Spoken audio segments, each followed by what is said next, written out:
Bruh, come the fuck up. Really?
Cut this iPad because it's gonna ding ding ding all ding.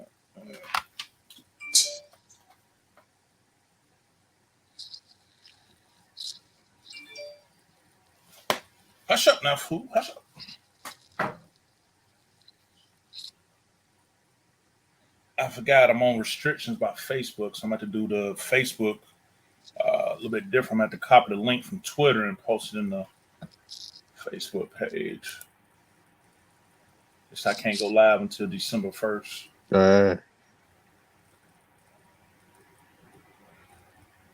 That's tough. Yeah.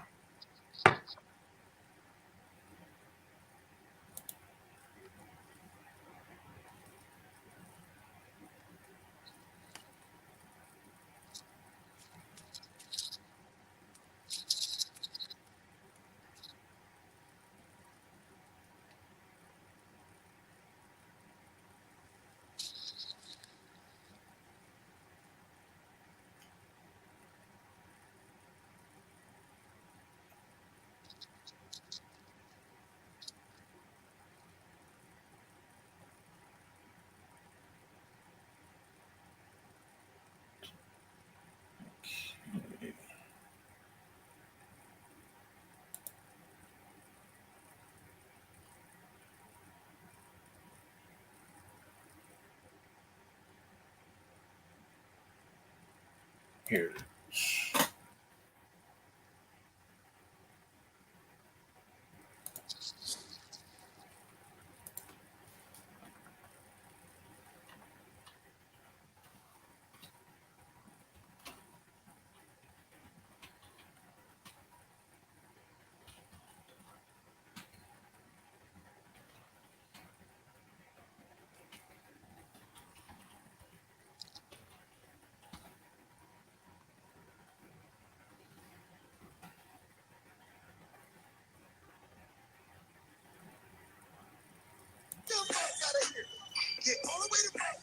Yeah. Hey, can you put that on repeat?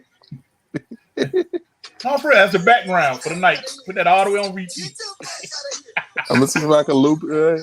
Hey, Hey man, we hey, gonna cut up hey, tonight, hey. bro.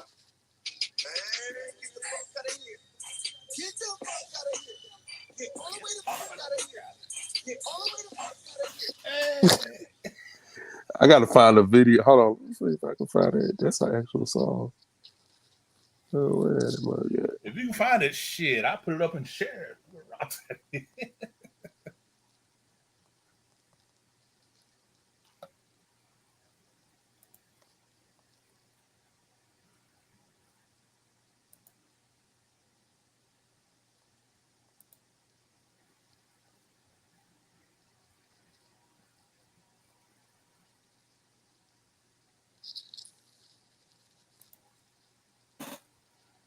Here you go.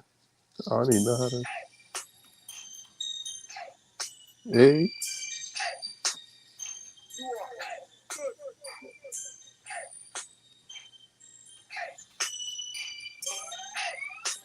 Ain't it a whole song?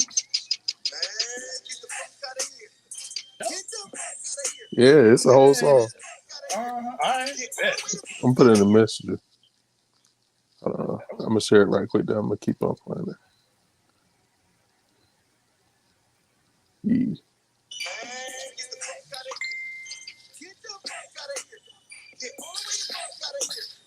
Oh,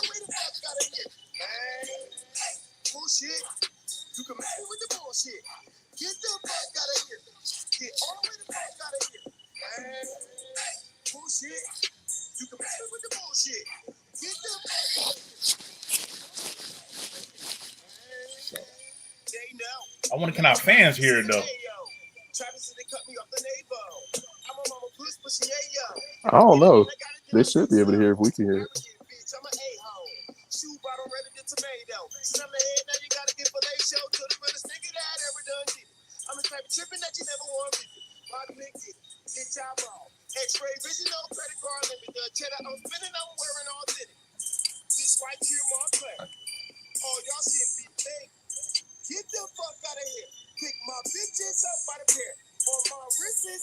See, man, next time I may send a StreamYard link for you to set up because a lot of our fans come from Facebook and having to filter it around a different way. Okay.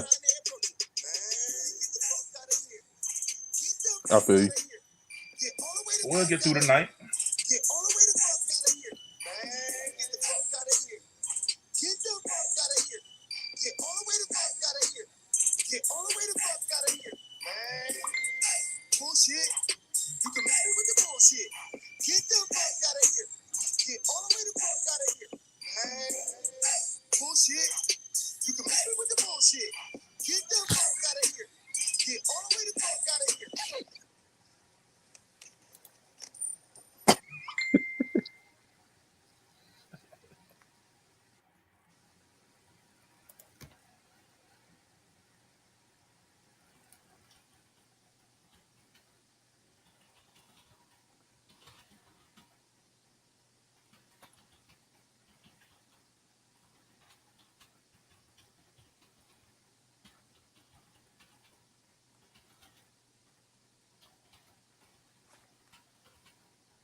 Do I got to? Oh, I don't. Dang. Twitter on my iPad. I'm about to pop it open. So what now?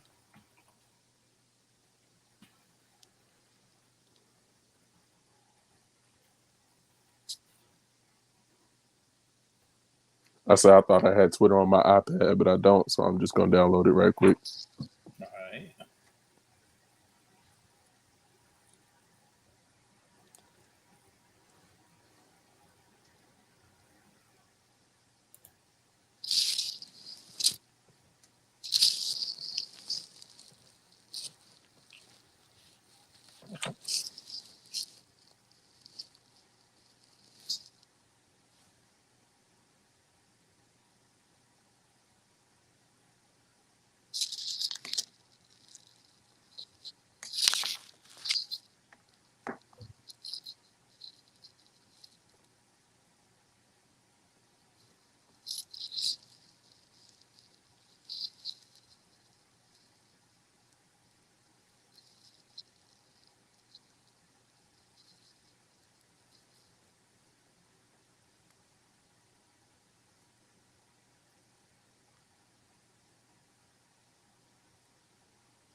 good to go, JD?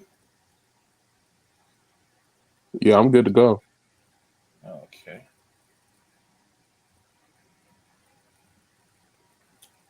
Let's see.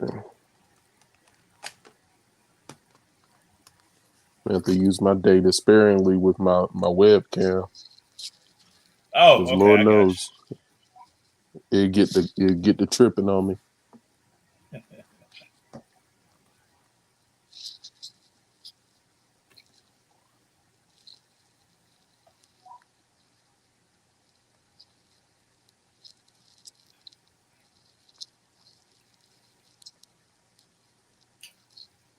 All right, man. Let's go ahead and knock this out.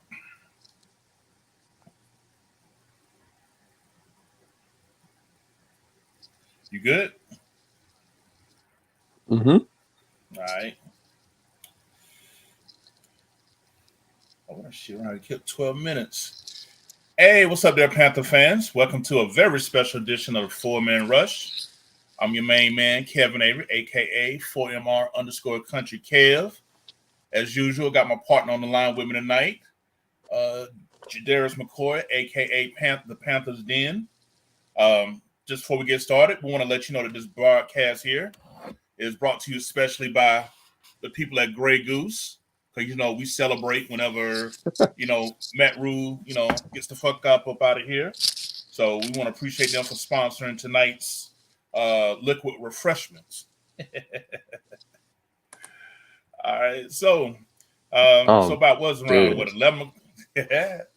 So it must have been around what 11 o'clock, 11 between 11 and 12, when all the notifications start going off. Yep. That Dave Tepper came out and made it known that he was firing former Panthers head coach Matt Rhule. First, everybody was scrambling to make sure that it was believable and was true, but sure as the road go by the church, it was definitely confirmed because I started seeing on ESPN and CBS Sports and Pro Football Talk, and all those notifications start coming in. So definitely, man.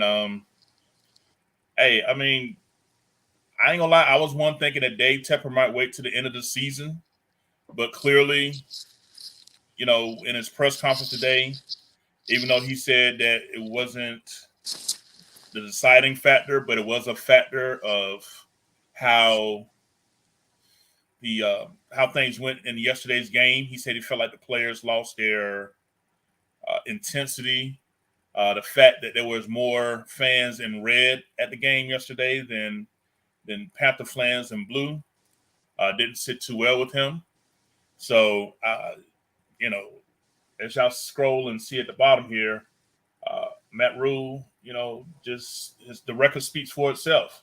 His win loss record was 11 wins, 27 losses, and 38 games from 2020 to 2022. He Under Matt Rhule, the Panthers have lost 25 straight games when opponents score 17 points or more, which is the longest such in NFL history. Um, JD, fans been hollering for this, some since last year. A few can say from year one, after with him. What's your take? What was your initial reaction when you heard, and what can you say to summarize what led up? What you feel like were the things that led up to the firing of Matt Rhule? Yeah. I was honestly surprised. I was in shock because I didn't think it would happen so soon. Um, I think I'm on record saying I think about week 6 or 7 we would know for sure, or right around close to halfway through the season, um, we would know what the direction would be. But yeah, I did not think Tepper would pull the trigger so soon on firing him. So when that notification hit about it was like 11:09 on the dot. When it hit and I saw it, I was like, wow, there's no. I was in shock. Um, I think it was justified. I think most fans could see it coming. Um, Even though the team still seemed like they were fighting and trying to scratch and claw their way to victory, it's like your team now has to face trying to get it together, not only on the football field. Football is challenging enough for players to execute on this level, but now they have to battle against coaching too. Now they have to battle against terrible situational play call and terrible play calls. Period. It's like they have to battle against that as well as the other team, which is pretty impossible to overcome. I think it's a wonder that they even won a game.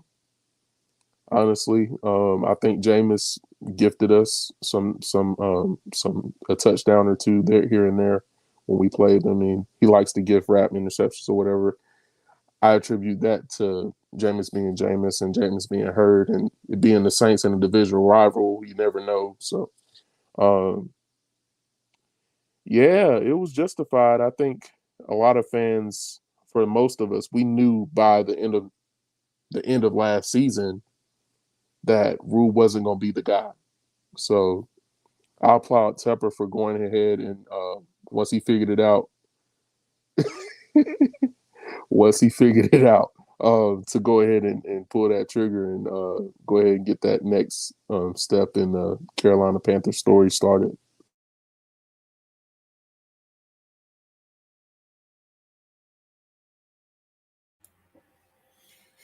Yeah, you definitely hit the nails on the head with that one.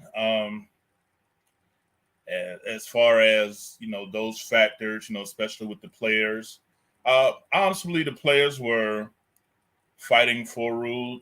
They were saying all the right things, to the media about him. Trying to show that we got a strong locker room and didn't want to throw nobody in the bus. But you got to believe that deep down that how they really felt, they didn't want to publicly say. They wanted to keep it in house, be classy, be respectful.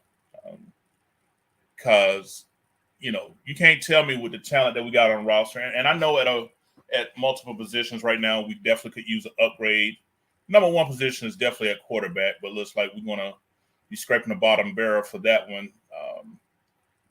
Here, but as far as other positions, we've mentioned like tight end, interior offensive line, defensive end, linebacker. Hey, we can throw in a cornerback if you like. Um, I still think that with just average quarterback play, the way the defense has been playing, JD, is it a far stretch to say should be at least no less than 4-1, if not possibly 5-0? Because the 49ers didn't pour it onto us until late third quarter and most of the fourth quarter. I think halftime was only like a 10-3 game, if I'm not mistaken. Yeah, I think it's not outlandish to say they could be sitting at 3 or 4 wins right now. If the offense could actually extend drives and didn't have our defense turn around, get a 4-and-out, then turn around 3 snaps later, not even, and be right back on the field. Yeah, I think given that Baker and the offense could extend drives, it's not even like, even if we didn't score touchdowns in some scenarios, if we could just get a couple first downs, that would have done wonders for Brian Burns and those guys, because now they get to catch their breath instead of having to put on the oxygen mask and suck oxygen and just get right back out there. So yeah, I think this team, the Achilles heel of this team is the offense. So you just can't have that in this league. There's no way that if the opposing team scores more than 17 points, your offense can't respond and hang. But that's what, 2 touchdowns and a field goal. Right. So it's like that's just, it's pitiful. So yeah, given a better offense, given better quarterback play, more consistent quarterback play, we would be in a much different spot right now. And I don't think that's outlandish to say.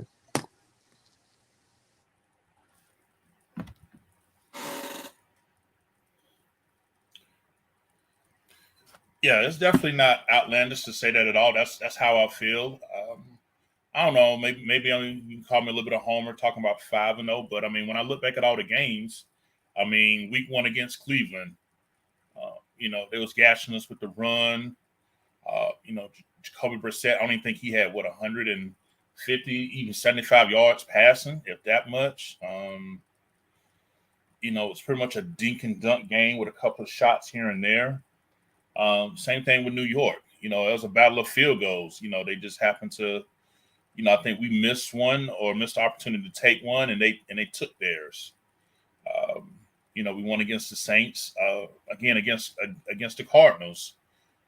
Again, another game where our defense held them for like 3 quarters. I think like 10 points, and then just finally open up in the fourth from being on the field 38, 40 minutes.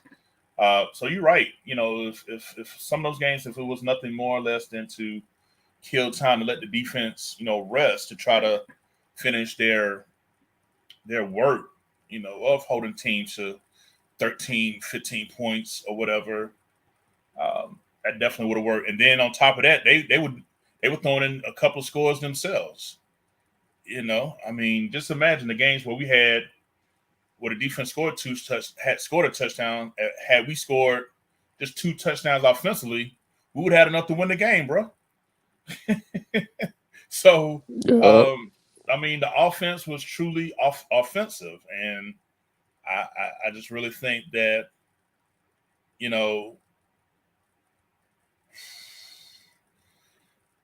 I feel like, players make plays, and I get all of that, but I just feel like the coaching in some aspects, the overall coaching direction just wasn't putting players in the right position. Like and JD, in our 4-man rush chat, we go at it hard about, who should be starting where, when, this, and that, third. But I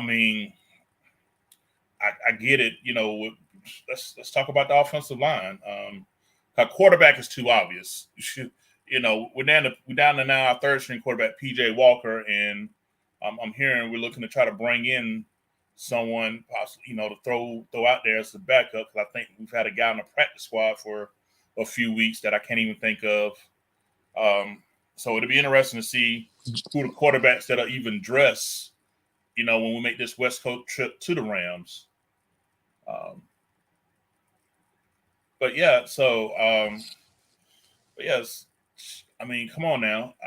I get the fascination with Brady Christian, but if y'all watching the film, watching the games on the all 22, he'll get some good blocks here and there, but a lot of times he's getting pushed, he's getting his stuff pushed in, man, and like we're not getting that push, on them 3rd and 1 and 4th and 1s, man, and a lot of time between him and Elfline, they're the ones that's, giving up the play to the player that's making the tackle. You know what I'm saying? And got to throw Moat name in there too. Because he's had some ass moments where he didn't execute the block. As well. So, I get it, but I would like to think that if Michael Jordan was starting at left guard over Brady Christensen, I like to think that we would have had better rushing numbers. I like to think we would have had more 3rd down conversions, because under Ben McAdoo, we're running up the A gap, nearly, I think like almost like 49-50% of our rushing attempts are coming up the A gap. So we're going to be running like that. Why not have players and blockers in there that are built for that? Right. If this is your philosophy, if we're going to be that tough ass team, if we're going to be playing smash mouth, get some smash mouth blockers up in there. My God, tight end position. Did we really just re-sign Ian Thomas just to be a strong blocker? This dude has more screen passes thrown to him than DJ Moore and Robbie Anderson. I was able to find that little detailed stat. They've thrown 3 screen passes to Ian Thomas, but only 2 to DJ Moore and only 2 to Robbie so far this season. I'm not sure where McAdoo felt like, this would be, effective. I'm all for giving Ian Thomas his, snaps and reps, but bruh, this for me that ain't it. He's got to be used differently in the pass game. Hell, he showed in week 1, he can go down the seam and catch a ball for 30, 40 yards. I just really feel like that the weapons that we have are being misused. And I just felt like the personnel is surely lacking. And then on the defensive side, outside of Brian Burns, as much as I like him, but I got to call him out. Util Gross-Matos playing like crap, bro. Marquise Haynes has had his moments, but he hasn't really shown the consistency of making impact plays like he was last year. What I'm saying? So we still have questions at that opposite uh, outside defensive end edge spot of Brian Burns. You can say we still have questions at middle linebacker. I think Shaq Thomas has proven that he's better at outside than inside. The guy Wilson, Corey Littleton. I mean, they've made a play here and there, but nothing like the consistency that we were spoiled and that we was used to by the great Luke Kuechly. You know what I'm saying? And then when we talk about other cornerbacks,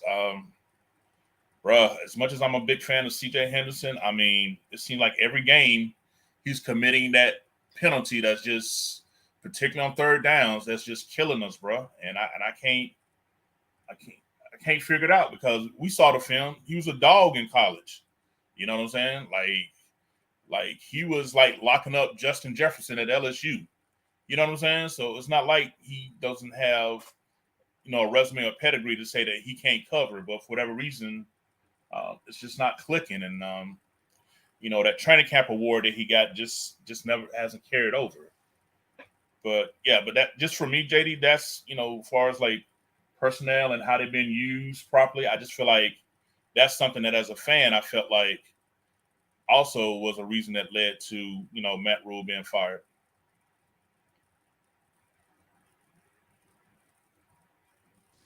Absolutely. And then if you even take it even further back, last season, he flips the whole line and starts Moten at left tackle and starts Christensen at right tackle. And just baseless too. He's just like, well, let's try this and see if it works. I'm like, in the middle of the season? But yeah. It was a matter of time.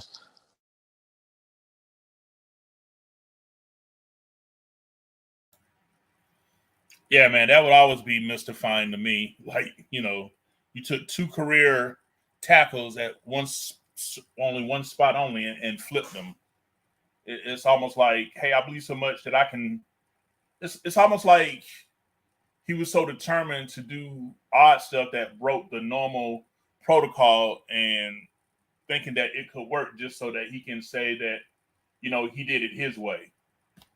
You know, and again, maybe that he'll get away with that in college because I'm assuming that he'll likely, be getting one of the top, openings coming up, in college. And here's the thing, Matt Rhule as a college coach, I wish you well. This was just more than what you was ready for. I don't have any personal hatred for the man or his family. I thank him for trying his best, but your methods simply, did not fit what is required to win in the NFL. So, Matt Rhule, I definitely wish you and your family well, but we're moving on to the next. And speaking of the next, JD, the interim head coach is Charlotte native, Charlotte graduate, um, Steve Wilkes, who started off on the staff on the Rivera. I think he had an interim session at DC one time when Rivera had made a change. Um, I think that, and then he had the 1 year stint in Arizona, I believe, in 2018. Then I believe he went to Cleveland as a defensive coordinator, and then finally came back here this season to, uh, you know, coach the secondary. Um, he's got 12 games left. I'm personally glad he got the opportunity, but I'm also kind of sad because, again, in this league, JD, we've already established you got to have a good head coach and at least at worst, a good to slightly above average quarterback to have any type of success. And, as much as we try to be optimistic, we got to be realistic as well. With the current status of our quarterback position, I mean, for all the proper game planning and things that is going to be done, how realistic can we be to expect, to get some wins, with the way things currently are? I'm expecting exactly 0 more wins, bro. That's my expectation. Anything other than that is exceeding my expectations. Becoming an interim head coach in the league, especially a black interim head coach, is a kiss of death. Like, it's like, boom, coach gets fired in the middle of the season. Okay, you're a guy here, and you have some experience as a head coach. I'm gonna go ahead and put you in this role. But as soon as the season over, you getting that pink slip too. Like, you not. It's That's just how interim head coaches work in the league. It's very rare that your interim head coach comes in, steps in, and does a good enough job to keep that job. And it may have happened once or twice in the last decade. Um, I remember tweeting something earlier today. I was like, how many times has a team lost their head coach in the middle of the season and gone on a win streak? People mentioned the Raiders, but I don't think the Raiders were on a losing streak like us, like we were, or like we are. Like, we're 11-27 in the last 38 games. The Raiders weren't that. The Raiders were actually winning games. They were starting to turn it around, and then Gruden gets caught, and it wasn't even a performance issue. It was the PR issue behind it that got Gruden fired. So I'm hard pressed to find a situation like ours where our offense has absolutely no offensive identity outside of Christian McCaffrey. Um, I've never even seen a team built this like diametrically opposed to where we'll have a awesome defense, awesome special teams that'll block field goals, and then an offense that's just completely inept. It doesn't compute, and that's certainly not a winning formula for an interim head coach. So I like Steve Wilkes. I wish him the best. If he could win enough to stick around, I would be down for it. He's a Charlotte native. City of Charlotte loves him. The players love him.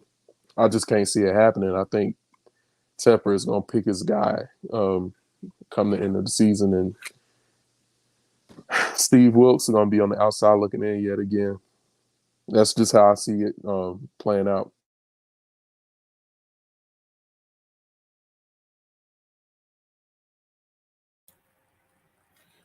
Yeah, I definitely think it's unfortunate that Steve Wilkes might get the, short end, of this. I mean, JD, I'm, keep it real with you, man. I can get the conflict of, fans wanting us to have the worst record so we can have the number one overall pick, or at least in the top three, so that we're in position to grab potentially what is, what many are viewing, franchise quarterbacks, coming out. So I get that aspect, you know, um, because if you're going to have a new coach, you want to give him an opportunity to choose his franchise quarterback. So I definitely get that part, you know, but it's also that part of me that, like you said, want to see Steve Wilkes, succeed, man, and be given a chance. You know what I'm saying? And well, now that he's got the chance to be in position to win, like, um, it's going to be real interesting to see what and if any personnel moves. Because if I'm not mistaken, if I heard, I don't know if you listened to Tepper's presser today, seemed like all personnel decisions are now in the hands of Fitterer, if I'm not mistaken. Um, if I think the way one of the reporters asked him, I think that's kind of how Tepper kind of phrased it, is that that's how it's going to be. Now, definitely, I feel like Wilt's going to have his input, but as far as the control that was previously given by that was given to Rhule, I don't think Tepper going to ever do that again. I definitely don't think that's something that's going to happen again, giving him complete final say on personnel. Um, at least not with their resume. Now, I know a lot of fans been hollering Sean Payton. Now, just to play devil's advocate real quick, JD, with let's just say for conversation's sakes, we're able to pull off getting Sean Payton. Now, with Sean Payton, would you feel comfortable giving him the same type of control that Rhule had as far as personnel, or do you think that you know that that kind of control should be equally shared between the coach and the GM?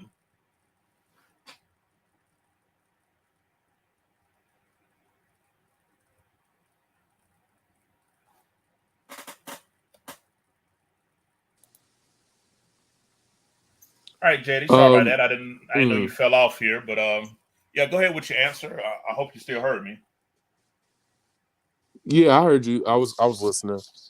Okay, My little okay. AOL dial up, duh, duh, duh, duh, you know the vibes. My Wi-Fi on that Grey Goose that you got on your desk. Um, yeah, as it stands, I find it very hard to believe that Tepper would give another head coach as much control as he gave Rule. Just because it's burnt them already, whatever, what have you. Um, yeah, I also think that if he was to give that control to somebody, it would have to be somebody proven.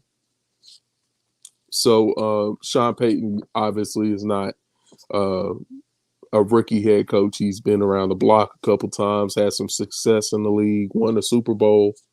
Uh, kind of knows what he wants to look for. Also, he will bring an offensive identity, um, and he has a good idea of what kind of quarterback he needs to fit that system. So I can see Tepper giving him a little bit more leeway. But guys like a D'Amico Ryans who would come in as a first-time head coach, or a guy that's been around a couple times and hasn't really stuck anywhere, or a guy like Leslie Frazier, or guys like that, I feel like it would be more of a cooperation between them and whoever the GM is. I think Fitterer will stick around. So just for sake of conversation, I'll say Fitterer sticks around. I think it'll be a collaboration between the head coach Fitterer and Samir Suleiman. Um, but yeah, I find it hard to believe that he'll just give 100% control to just any head coach. That's already burnt him one time. I can't see him making that same mistake.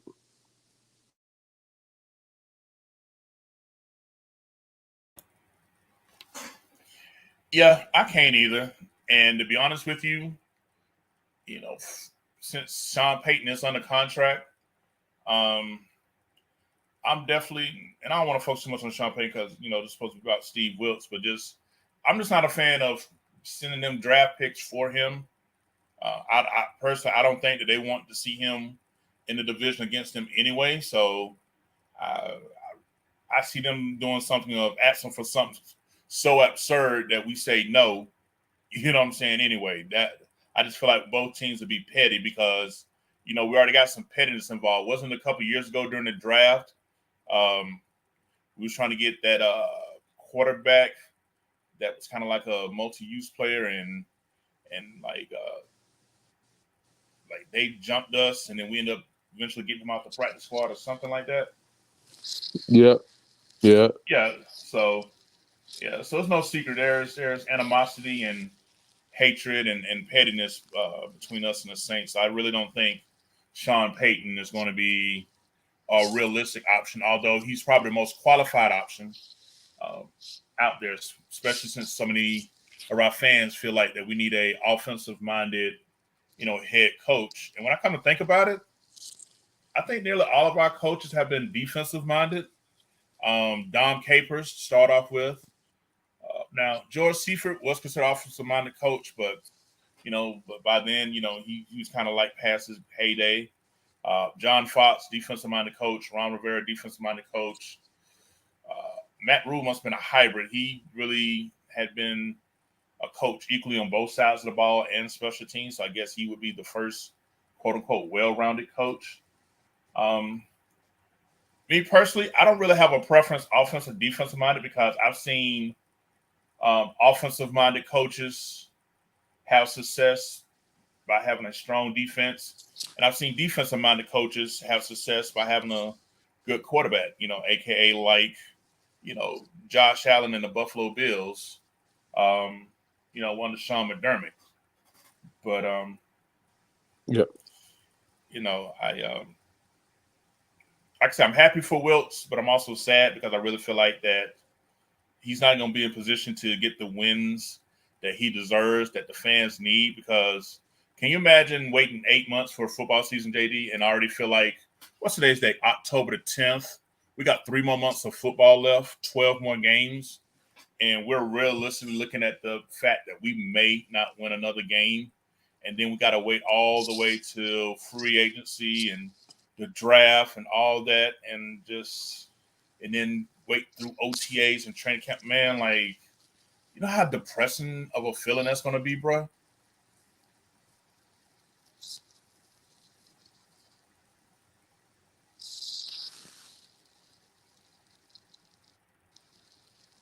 Hey, you broke up. Can you repeat the question?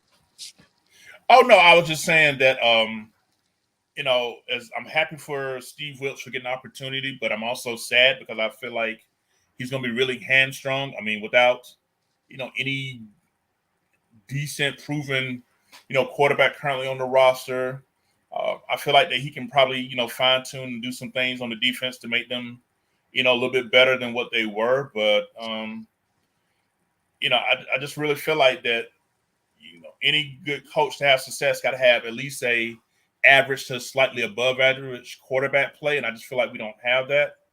And I was just saying that we're realistic looking at the fact that on October the 10th we got 12 games left, 3 months left of football season, but it's seriously a legit chance we may not win another game and actually go 1-16. Like that's literally a realistic option that could possibly happen for this team. If you remember Yeah. uh, my prediction back in March, I said, we'll be lucky to go 3-14. And realistically, with things currently Yeah. presented, we done pissed away our chances to get those 3 wins. Like, where where do you see 2 more wins to come from? Where you see? I know Tepper said he want to do better than 5 wins. Where can we get 5 more wins from to be better, to be one game better than what we've been doing? I just the way things are presently constructed, I just don't see it. Yep. I agree. I agree. Even beyond Steve Wilkes doing well here, it's like this is gonna go on his resume. And he's inheriting Baker Mayfield and the worst offense in the league and not even close. Like, and this is going on his resume. Like his 1 year in Arizona is on his resume. Mm-hmm. And that's just with Josh Rosen. It's like what, and it's the short end of the stick for sure, as far as coaching goes. So I'm not a huge like everybody's over the moon. I'm glad Steve Wilkes got the shot too, but I'm like, I don't know if I wanted this for Steve, honestly, because now it's going to be even harder once they bring in a guy and he's just out. It's going to be even harder for him to find the next opportunity. Yeah, it really is. I mean, unless he shows something that's just can't miss type of thing. I like to think that Wilkes is respected enough around the league. Say, let's just say, for example, if we are able to get a Flores or DeMarco Ryans or anything like that, that they would respect the OG enough to you know keep him on and not just keep him on just for the sake of him on, but because his work ethic speaks for him. So, but let's believe I'm pulling for success for Wilkes. It's just hard for me to to see it the way things are presently constructed.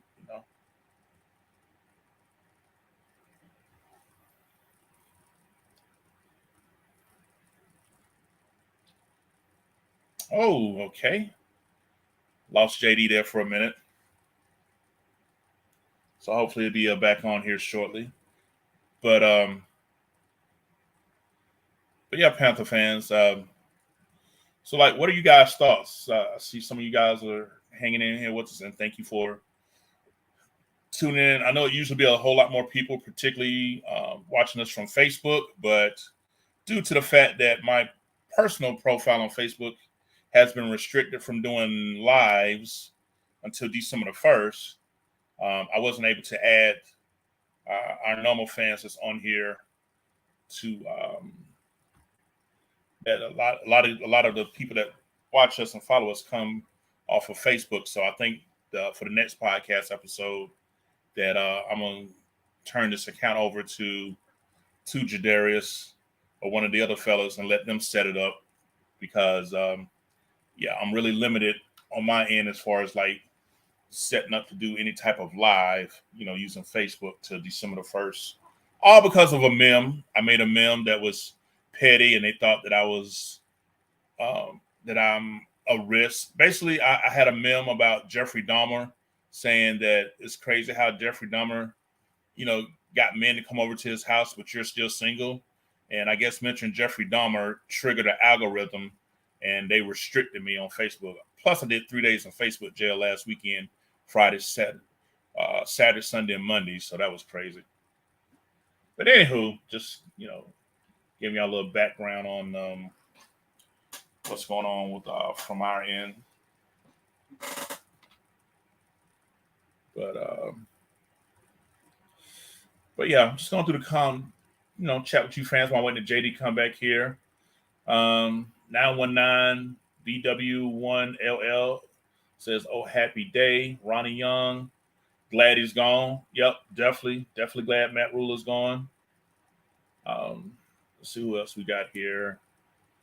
Michael Morton said, "Bill and Tom. We need 3 years minimum to turn the ship around." I can see why you say that, but we've seen faster turnarounds. But I'm just ready for us to get back right. No comparison says 3 is a good number, so I'm guessing 3 years. Darius Jones says just tuned in. Thanks for tuning in. Thoughts on Ken Dorsey as the head coach? You know what? I'm not opposed to it. Ken Dorsey, who used to be the quarterback coach up under Ron Rivera while he was here, followed McDermott up to Buffalo and has done and has in his first year as offense coordinator after Brian DeBall left to be head coach of Giants, seems to be doing pretty good. So yeah, Ken Dorsey would definitely be on my top 5 list of potential head coach candidates. I still remember him from the days playing college at the U. So, definitely not opposed to that, even though I am a Tar Heels fan, but I definitely enjoyed the heyday of the U for college football. But yeah, Darius Jones, yeah, I'm definitely not opposed to Ken Dorsey at all. And I think with the connection with Dan Morgan being down here, who came down from Buffalo, there's a lot of connections that are going to play a factor. So, why Big Jordan says, "I want Dorsey too." John Barrera, Kev got all the memes. Yeah, I do.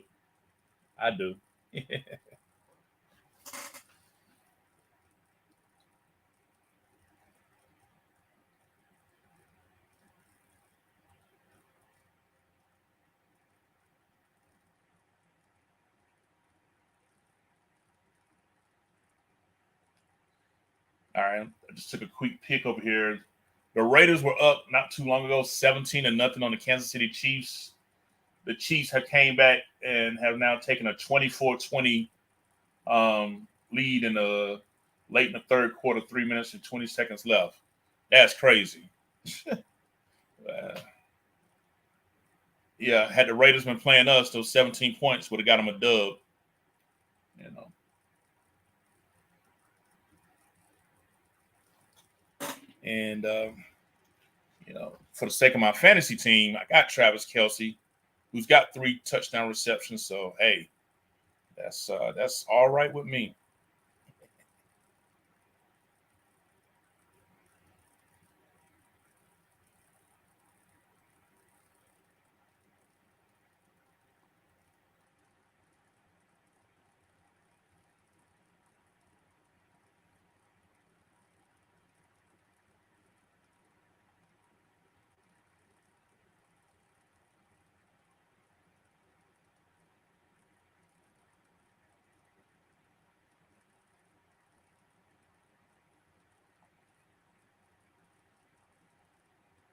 Now, I thought JD would have been back on by now.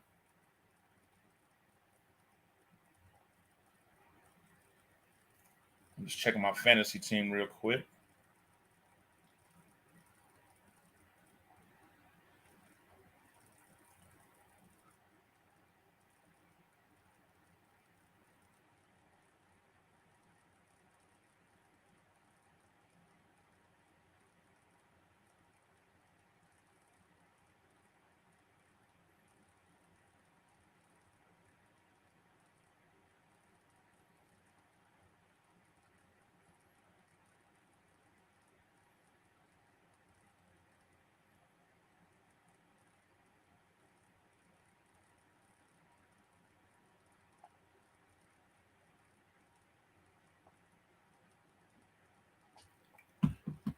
Okay. All right, got a question here from John Barrera. Sorry if you spoken this earlier. You think Corral could be our guy, but should we look towards the draft for our QB? Good question, John. I'm definitely not opposed to Matt Corral coming in, coming back and giving him a chance to to see what he can be. But he definitely was needing a red shirt year anyway. I just want him to get it like this. Um, just depends on who has our new coach. Like I said, a new coach may want his own guy. But I definitely think, Matt Corral is going to have a say. I think it should be an open quarterback competition. Um, but just depending on where we fall in the draft and what happens, I could definitely see a new head coach wanting to start off his tenure with his own quarterback from day one. You see how it's working out for Jets head coach, Robert Saleh, with Zach Wilson. So the Jets got a winning record right now. I know it's still early, but hey, they're playing some good football.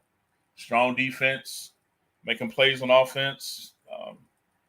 Hey, it's amazing, what that'll do, to you, you know what I'm saying? So I'm definitely not opposed to it.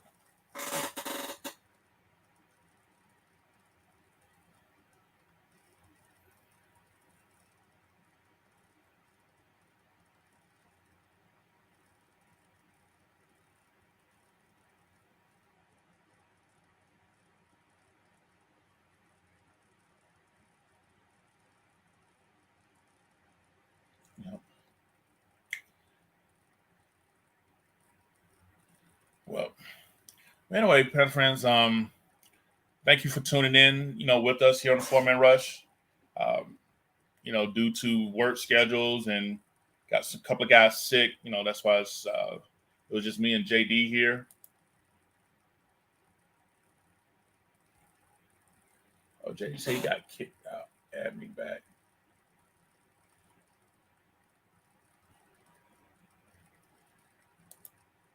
Hold on.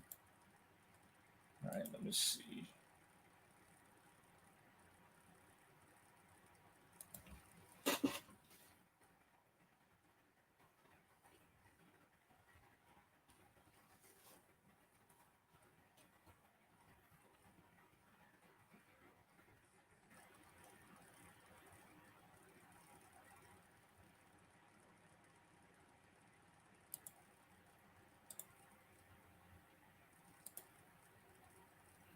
Dang.